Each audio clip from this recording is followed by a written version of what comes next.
কংগ্ৰেছৰ নেতৃত্ব সলনিয়ে বিপদ বঢ়াব নেকি মুখ্যমন্ত্ৰী হিমন্ত বিশ্ব শৰ্মাৰ বিৰোধীৰ নেতৃত্বলৈ আহি আছে গৌৰৱ গগৈ বিৰোধী শিবিৰৰ উমৈহতীয়া মুখ্যমন্ত্ৰী পদৰ প্ৰাৰ্থী হ'ব গৌৰৱ গগৈ ৰুধিবলৈ বিজেপিৰ নতুন অংক উজনিৰ পৰাই হ'ব নেকি বিজেপিৰ পৰৱৰ্তী মুখ্যমন্ত্ৰীৰ প্ৰাৰ্থী হলনি হোৱাৰ পথত প্ৰদেশ কংগ্ৰেছৰ নেতৃত্ব 2026 চনত অসম বিধানসভা নিৰ্বাচনৰ প্ৰতি লক্ষ্য ৰাখি সৰ্বভাৰতীয় কংগ্ৰেছে অসমত সলনি কৰিব নেতৃত্ব মুখ্যমন্ত্ৰী হিমন্ত বিশ্ব শৰ্মা আৰু শাসকীয় দলৰ বিজেপিৰ সৈতে চেৰ মাৰিবলৈ পৰাকৈ এগৰাকী সবল আৰু নিকা ভাৱমূৰ্তিৰ নেতাক দলীয় দায়িত্ব দিয়াৰ সিদ্ধান্ত লৈছে কংগ্ৰেছে কংগ্ৰেছৰ এক শেষ হোৱাৰ সূত্ৰৰ সদৰি কৰা মতে সৰ্বভাৰতীয় কংগ্ৰেছৰ নেতৃত্ব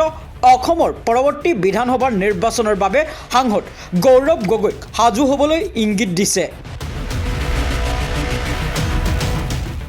আৰু ইতিমধ্যে প্ৰদেশ কংগ্ৰেছৰ সভাপতি ভূপেন বৰা বিৰোধী দলপতি দেৱব্ৰত শইকীয়া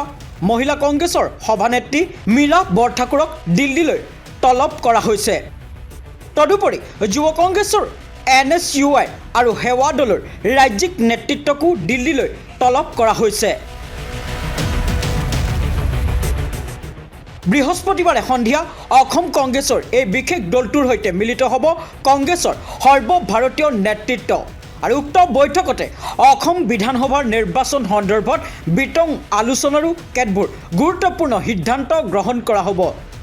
এক গোপন সূত্ৰত গম পোৱা মতে অসম প্ৰদেশ কংগ্ৰেছৰ সভাপতি ভূপেন বৰাক আঁতৰাই গৌৰৱ গগৈ হ'ব অসম প্ৰদেশ কংগ্ৰেছৰ সভাপতি আৰু ইতিমধ্যে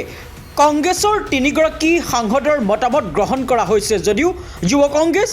NSUI মহিলা কংগ্ৰেছ আৰু সেৱা দলৰ মতামত লোৱাৰ পিছতহে আনুষ্ঠানিক সিদ্ধান্ত প্ৰকাশ কৰিব কংগ্ৰেছৰ নেতৃত্ব ইপিনে সৰ্বভাৰতীয় কংগ্ৰেছৰ এই পদক্ষেপে দুঃসংবাদ কঢ়িয়াই আনিছে মুখ্যমন্ত্ৰী হিমন্ত বিশ্ব শৰ্মালৈও মুখ্যমন্ত্ৰী হিমন্ত বিশ্ব শৰ্মাৰ বাবে এতিয়া আহি পৰিব দুটাকৈ অশনি সংকেত